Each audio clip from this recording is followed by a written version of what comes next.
والصلاة والسلام على رسوله الكريم اما بعد فاعوذ بالله من الشيطان الرجيم بسم الله الرحمن الرحيم وإذ قال إبراهيم رب اجعل هذا بلدا آمنا وارزق أهله من الثمرات من آمن منهم صدق اللہ العظیم۔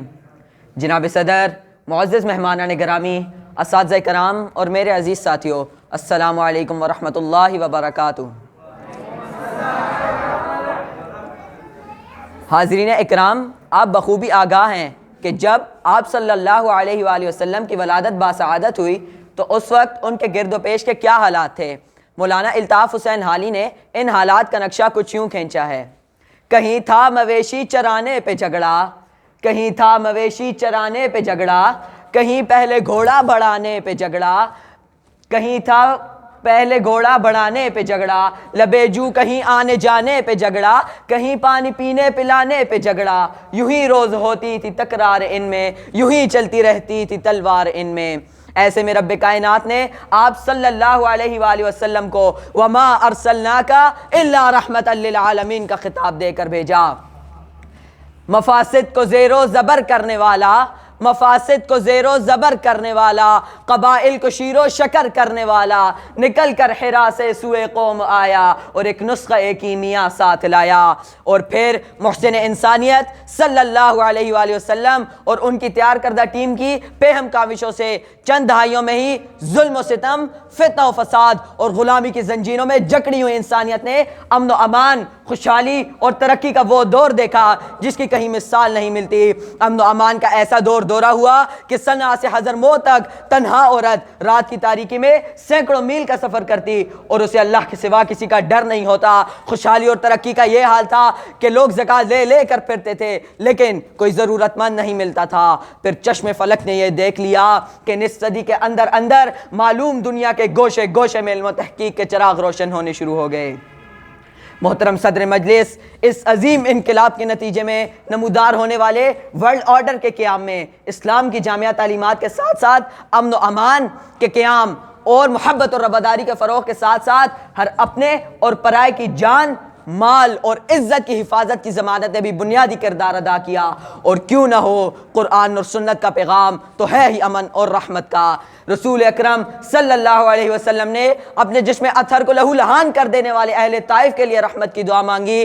آپ اور آپ کے ساتھیوں پر ظلمت کے پہاڑ ڈالنے والے اہل مکہ کو فتح کر لینے کے بعد آپ نے اعلان فرما دیا کہ لا تثریب علیکم اليوم فانتم الطلقاء، آج تمہارے جرائم پر کوئی باز پرس نہیں ہوگا، آج تم سب آزاد ہو۔ آپ صلی اللہ علیہ وآلہ وسلم نے تو کسی کے مسلمان ہونے کی یہ شرط رکھ دی کہ وہ مسلمانوں کے درمیان شرنگیزی نہ کرے۔ المسلم من سلم المسلمون من لسانہ و یدہ، یعنی مسلمان وہ ہے جس کے ہاتھ اور زبان دونوں سے دوسرے مسلمان محفوظ رہیں۔ اسلام نہ صرف مسلمان بھائیوں کی بلکہ اسلامی ممالک میں بسنے والے تمام باشندوں کی حفاظت کی ضمانت دیتا ہے۔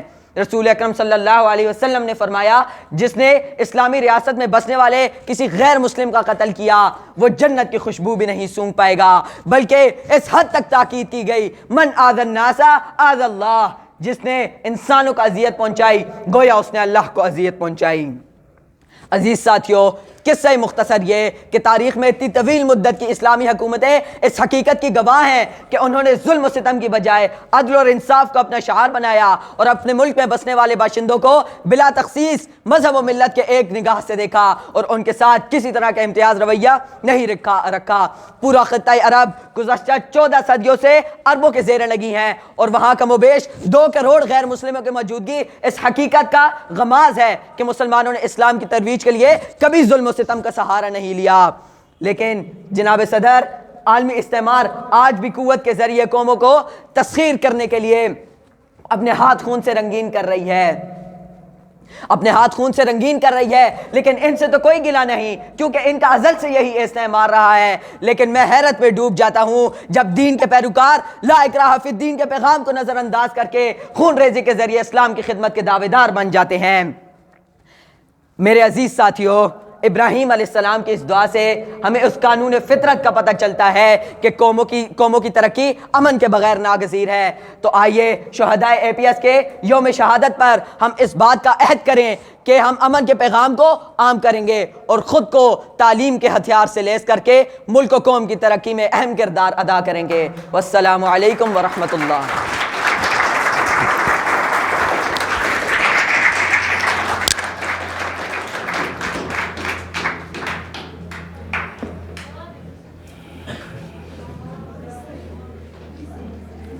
عمر عبداللہ، دیر زیادہ مزیدار۔